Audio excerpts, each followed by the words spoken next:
Donc, je m'appelle Valentin Artaud, je suis responsable des ventes à l'international pour Ubica et également de l'avant-vente.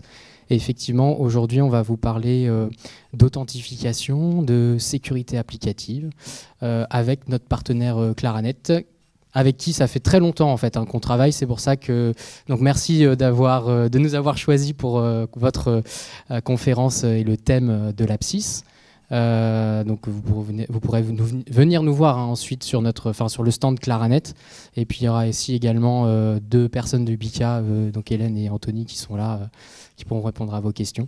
Donc un partenariat qui est effectif depuis 5 ans et un partenariat où on a vu nos sociétés grandir. Donc on reviendra peut-être, je vais laisser te présenter d'abord Claranet et ensuite je reviendrai un petit peu plus en détail sur Ubica et nos solutions. Voilà, donc moi je suis Basile Odara, je suis Security Product Manager chez Claranet. Voilà, donc j'ai en rôle toute la partie portfolio, toute la gestion des produits cyber côté Claranet. Et puis c'est pareil là, Valentin le disait, on a un stand Claranet au début avec notamment Denis Correra, Jocelyn Vallogne, que certains d'entre vous connaissent, donc n'hésitez pas à venir nous voir. Je ne vais pas m'étendre sur la présentation de Claranet parce que certains d'entre vous nous connaissent déjà, juste pour redire qu'on existe depuis 1996, qu'on a une vraie présence en France avec une vraie autonomie par rapport au reste du groupe. Et puis peut-être la petite nouveauté de cette année, c'est que on est, depuis fin d'année, on a eu la certification ISO 27701 sur la protection des données personnelles et le RGPD. Voilà, donc c'est un petit différenciateur sur lequel on a bien travaillé et qui est vraiment important pour nous, notamment dans le cadre de la santé, de faire attention à la donnée personnelle. Pour Claranet Healthcare plus particulièrement, donc on est reconnu sur le marché de santé, on est hébergeur de données de santé depuis 2010 et en fait on est le résultat de la fusion d'un certain nombre d'acquisitions qu'a fait Claranet en France, que ce soit aussi bien Grita à l'époque, Reniso et puis plus récemment en septembre dernier on a intégré PeakTime avec Corail, que certains d'entre vous aussi connaissent, voilà, pour venir renforcer notre écosystème et notre présence sur le marché.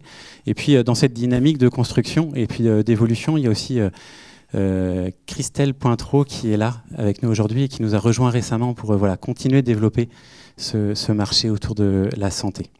Alors la santé aujourd'hui chez nous, c'est plus de 100 collaborateurs, c'est plus 400 clients dans la santé.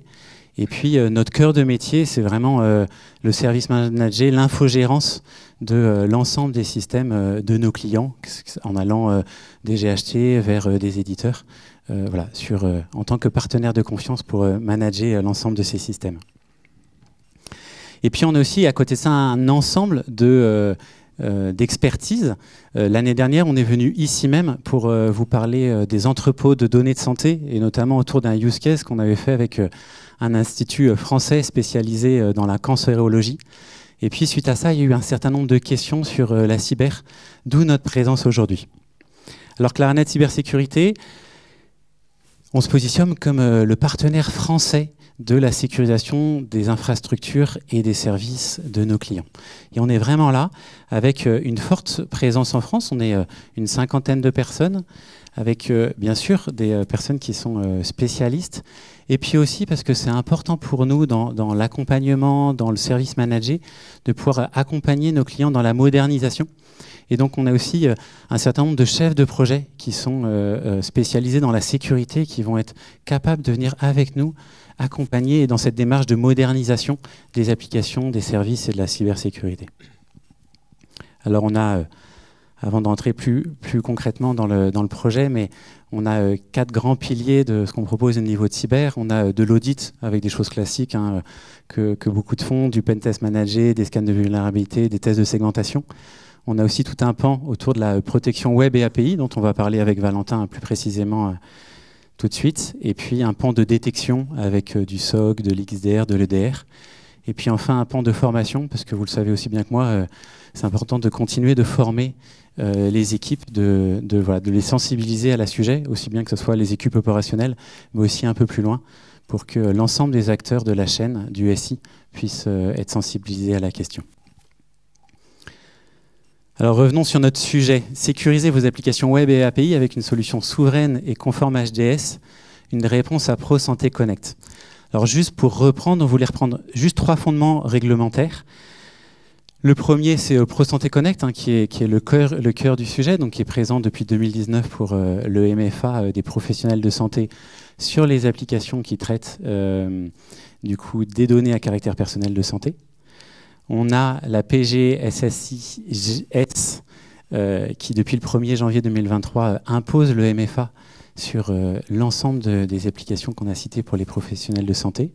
Et puis on a NIS 2, alors qui est encore un horizon lointain, mais qui s'approche avec une date d'application en octobre 2024 qui va demander à ce qu'on renforce la sécurité des applications web et des API, et donc qui va demander aussi des modifications, et notamment sur l'ensemble de la chaîne, parce que NIS 2, contrairement à NIS 1, c'est pas juste le dernier maillon qui est impacté, mais c'est l'ensemble de la sous-traitance qui doit se mettre en conformité.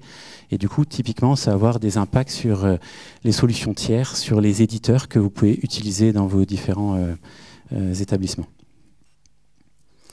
Alors la question, hein, et vous le savez bien, c'est pas de savoir si une attaque, mais quand est-ce que la prochaine attaque aura lieu. Alors du coup, pour replacer un petit peu ce panel, on voulait reprendre 3 grands risques liés à l'exposition sur le web.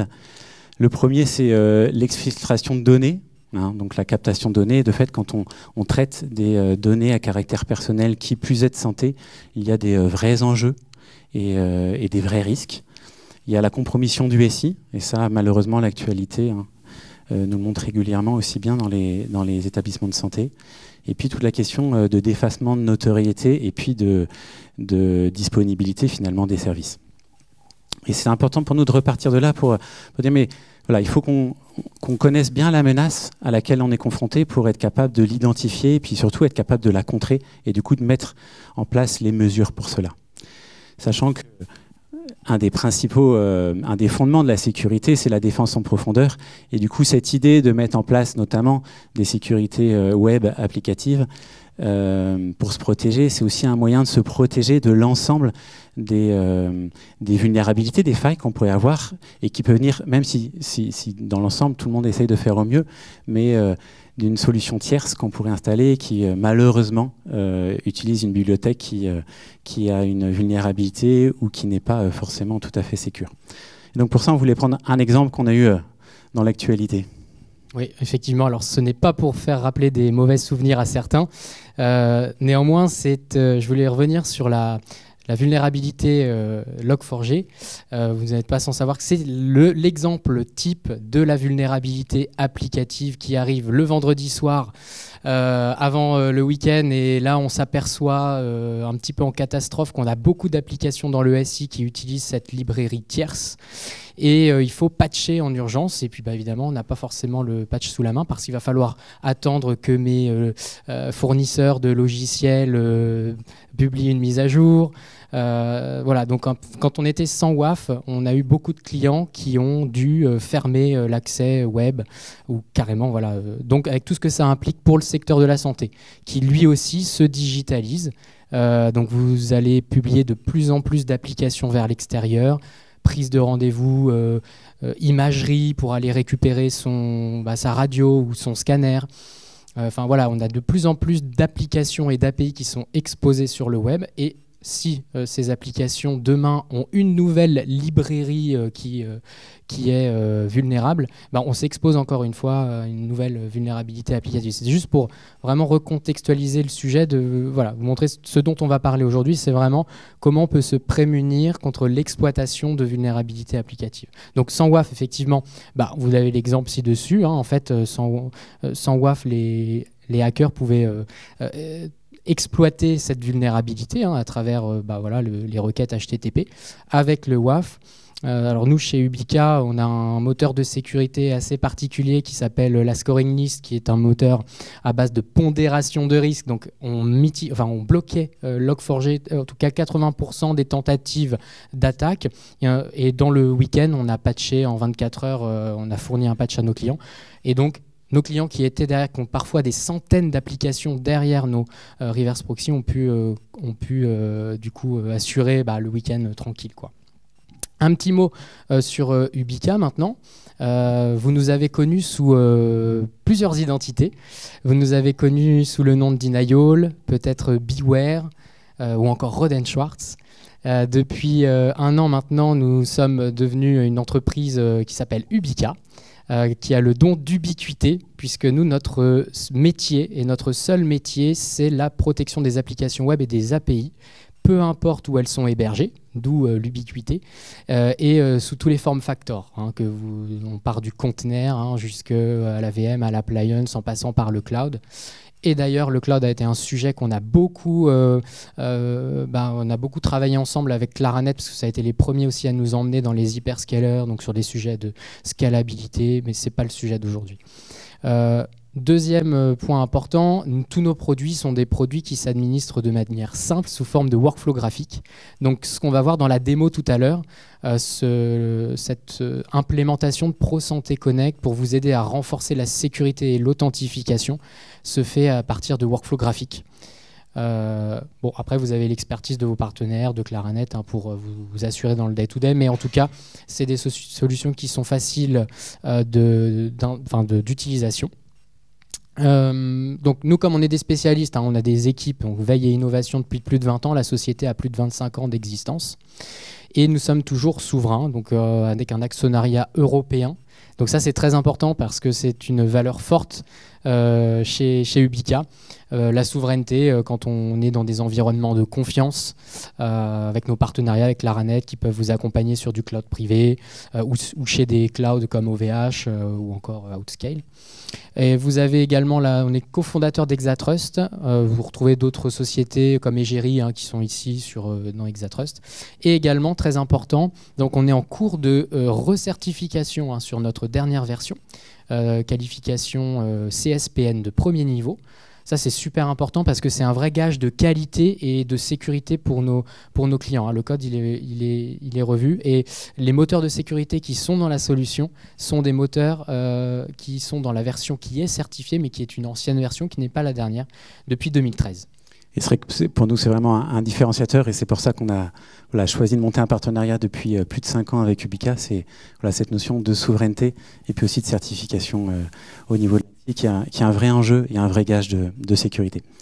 Du coup, est-ce que tu peux nous en dire un peu plus sur la protection WAF ? Alors, donc effectivement, le WAF. Alors vous avez retrouvé 2 termes, maintenant ça a changé de nom. Le Gartner l'appelle le WAP maintenant, puisqu'on va introduire la notion d'API, donc Web Application and API Protection. Donc nous, on fonctionne sous forme d'un reverse proxy. Donc on va vraiment intercepter toutes les requêtes entrantes sur vos applications web qui viennent de l'extérieur, même de l'intérieur. Nos clients protègent à la fois les accès depuis l'externe, depuis Internet, mais également l'interne, parce que on sait très bien dans le milieu de la santé qu'on peut avoir des postes qui sont un peu ouverts comme ça dans l'hôpital. C'est normal, qui sont dans des lieux accessibles par d'autres personnes que le personnel de santé potentiellement. Donc c'est important de protéger vraiment tous les flux qui sont à destination des applications web. Nous, on ne parle pas de flux réseau, on ne parle uniquement que de flux applicatifs sur la couche HTTP, donc tout ce qui parle en HTTP, que ce soit, vous avez même de l'IoT aujourd'hui dans l'hôpital qui parle en HTTP, il ne faut pas l'oublier. Donc on intercepte tous ces flux, on fait passer, je dirais, pour vulgariser vraiment dans des moulinettes, toutes ces requêtes HTTP pour s'assurer qu'elles ne contiennent pas de code malicieux ou de tentatives d'exécution de code malveillant. Ça, c'est vraiment le principe de fonctionnement. Et comme on est en coupure de flux applicatif, on peut également, on va le voir après, authentifier. Et c'est là que va arriver justement l'intérêt d'avoir un reverse proxy qui fait de la sécurité pour aussi faire l'authentification et la gestion des autorisations. Et du coup, nous, notre valeur rajoutée, comme le disait Valentin tout à l'heure, c'est de rajouter on top du service, et en fait plus que du service, parce que l'idée, c'est vraiment de vous accompagner sur le déploiement de ces solutions, avec notamment du service récurrent, avec de la revue hebdomadaire, des alertes de sécurité, des logs, parce qu'on se rend compte qu'il y a des choses qui affinent, il y a la menace qui évolue, donc il y a en permanence des choses qu'il faut affiner, aussi pour améliorer l'expérience utilisateur, parce qu'il peut y avoir des faux positifs dès qu'il y a un blocage. Donc il y a des blocages qui sont bons et puis il y a des faux positifs. Voilà, tout ce qui va être ajout d'exception, tout ce qui va être aussi préconisation, hein, suite à l'étude de la menace qu'on fait.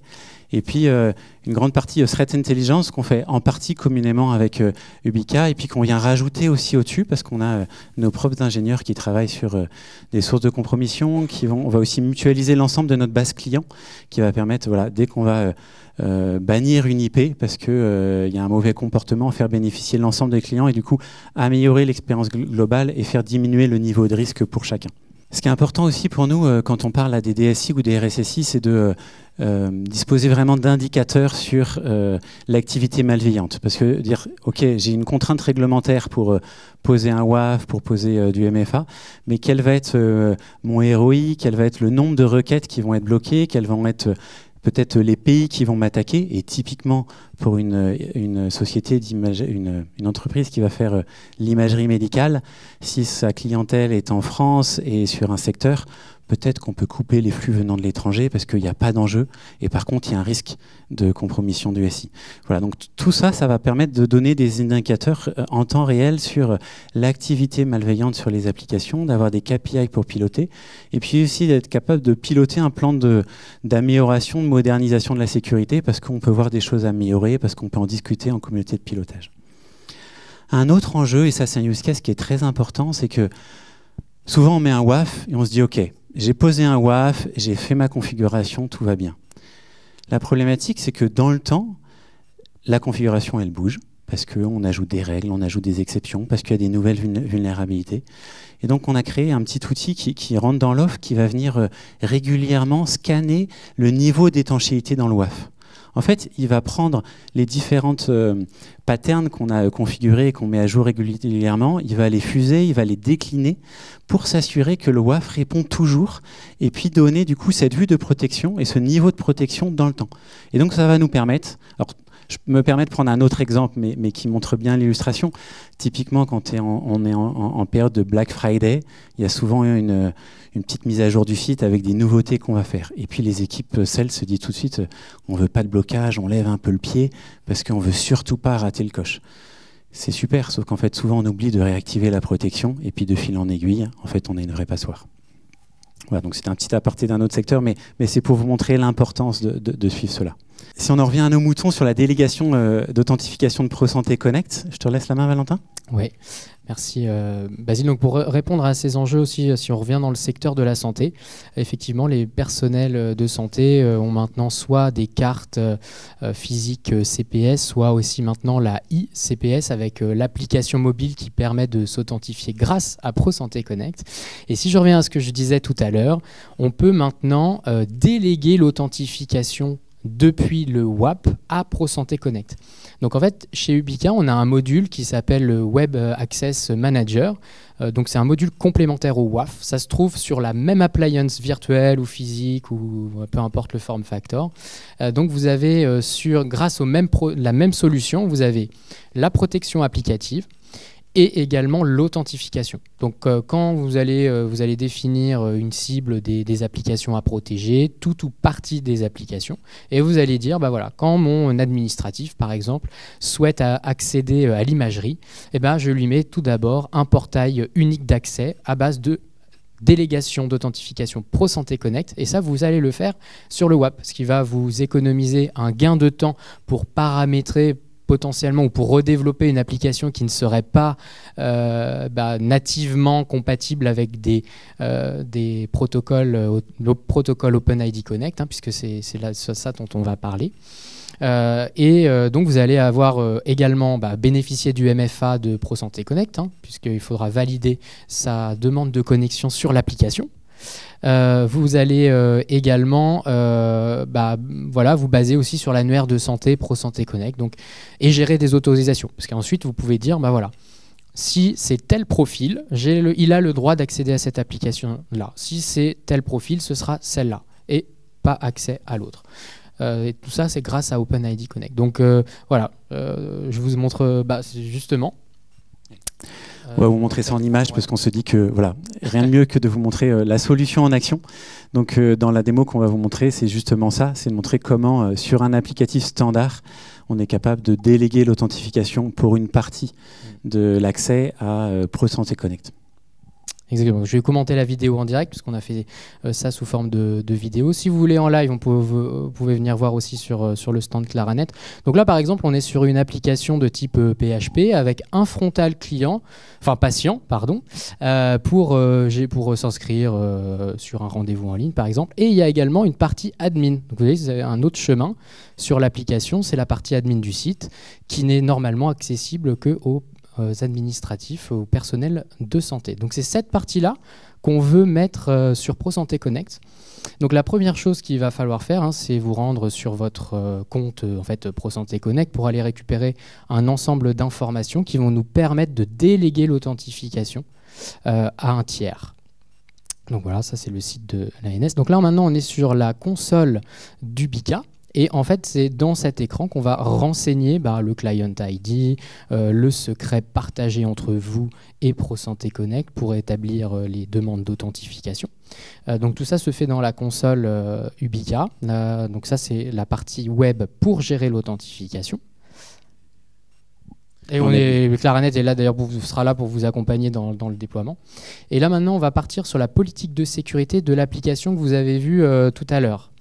Donc là, c'est le fameux workflow dans lequel il y a donc à la fois le WAF, et là, je vais tout simplement déplacer des briques, vous voyez, du côté droit dans le workflow, et les relier entre elles pour faire ma politique d'authentification. La première brique, c'est une brique de décision, et je vais dire, tiens, si je suis sur le /admin, donc le chemin, la partie administrative de mon application, je fais ça, donc je vais aller chercher un attribut. Si je suis donc dans le chemin qui contient admin, donc /admin, c'est ce que je fais là, et je vais continuer dans mon workflow dans la branche authentification. Si je n'y suis pas, je continue tout simplement comme tout à l'heure pour laisser mes clients pouvoir prendre des rendez-vous sans authentification, bien sûr, parce que je ne veux pas mettre l'authentification ProSanté Connect à mes patients. Et puis là, j'ai la brique un petit peu plus spécifique. J'ai sauté la configuration de cette brique-là pour pas que ce soit trop long, mais c'est là qu'on va dire, voilà, je veux mettre cette application-là dans mon portail d'accès unifié. Donc là, je vais mettre le lien vers l'application.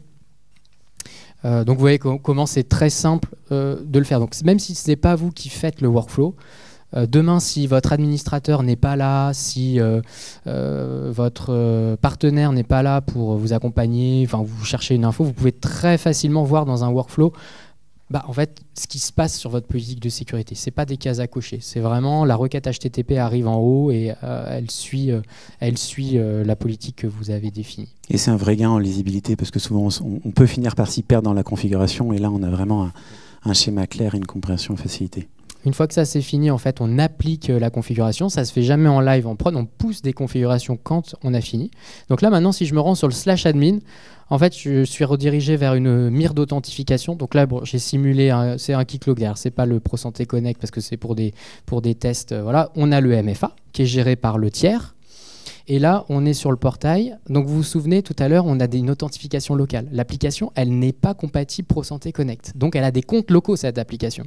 Ce que je vais faire pour aider mes utilisateurs, une fois qu'ils ont passé la barrière de l'authentification ProSanté Connect, il va falloir qu'ils renseignent leur compte local dans le data store du WAF. Donc, la première fois, ils vont avoir 2 authentifications, ProSanté Connect et l'authentification de l'application.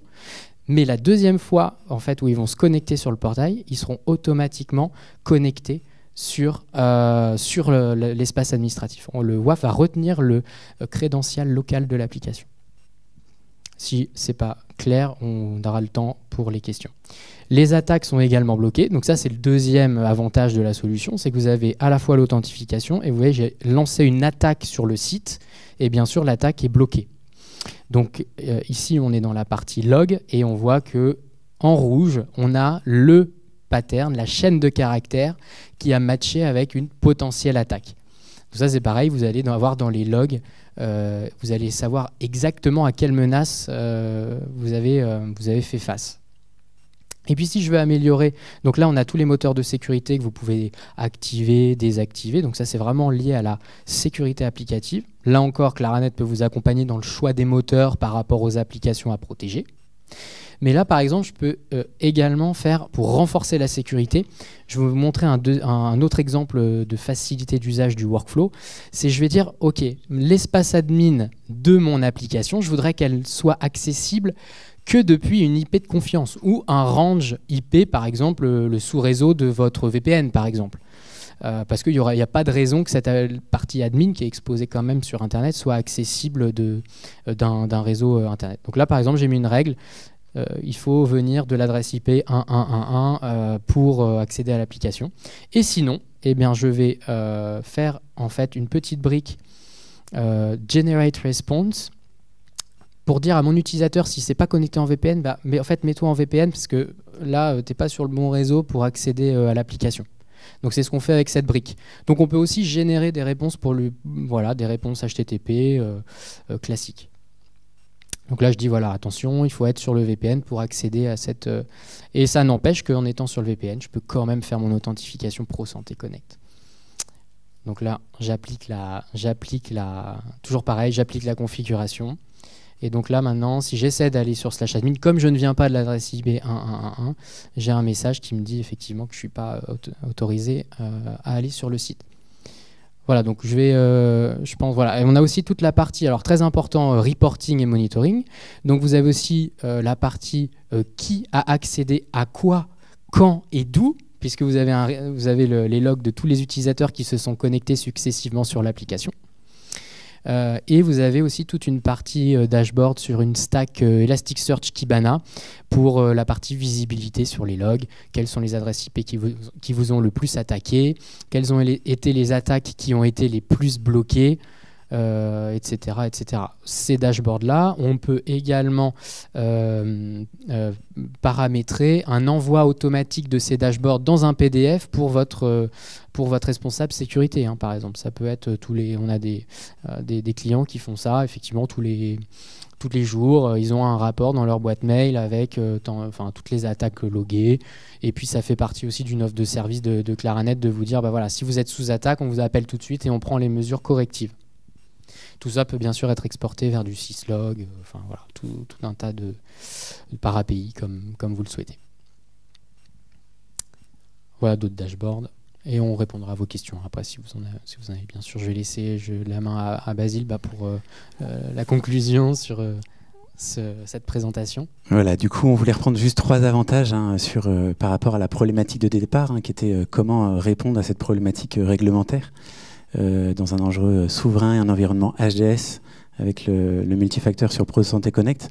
Donc il y avait déjà toute la partie multifacteur qu'on a vu avec l'identification forte des personnels de santé, la réponse à cette contrainte réglementaire qu'on voit, qui va devenir de plus en plus importante, et puis bien sûr la protection des applications web et des API. Et tout ça, et Valentin l'a bien redit, et on l'a dit aussi en trame de fond, mais voilà, y a un gain de temps parce que de fait, on va anticiper des vulnérabilités 0 days, on va faire du virtual patching sur les applicatifs en place en attendant que les choses puissent être réglées au fur et à mesure, et parce que parfois c'est pas si simple que ça que de mettre à jour les applicatifs et les systèmes. Il y a aussi un gain d'efficacité parce qu'on va être capable d'intégrer directement en MFA des applications qui ne sont pas conçues pour être nativement intégrées à Pro Santé Connect. Et puis bien sûr la protection qui est un vrai enjeu aujourd'hui. Donc on est présent sur le stand, voilà, Claranet au début, en face du café. Donc voilà, n'hésitez pas, c'est l'heure de se réveiller, de prendre un petit café. Et puis si vous êtes intéressé aussi, sachez qu'on a la possibilité très facilement dans notre lab commun de faire un POC gratuit d'1 mois sur un applicatif. Voilà, on peut vraiment prendre ce use case de Pro Santé Connect et puis de l'essayer avec vous, de le configurer avec vous pour voilà, l'essayer et puis commencer à parler cybersécurité WAF ensemble. Est-ce que vous avez des questions?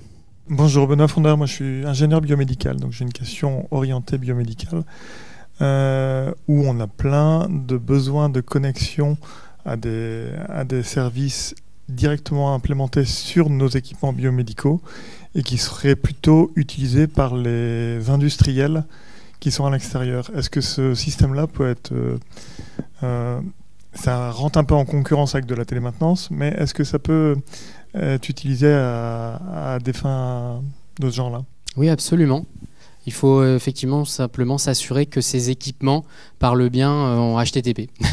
Mais normalement, il n'y a pas de souci. Si ces équipements-là, par exemple, sont des interfaces web, ont des interfaces web, souvent des API, ça peut rentrer dans ce cadre-là. On peut mettre en place, par exemple, une authentification forte pour l'industriel qui aurait besoin de se connecter. On peut mettre des plages aussi sur lesquelles il peut se connecter ou pas. Demander une approbation à quelqu'un avant qu'il se connecte aussi, ça c'est possible. Hein, par exemple, il va vous demander l'accès et vous allez avoir une approbation à faire, donc c'est tout à fait envisageable. Oui. Merci beaucoup.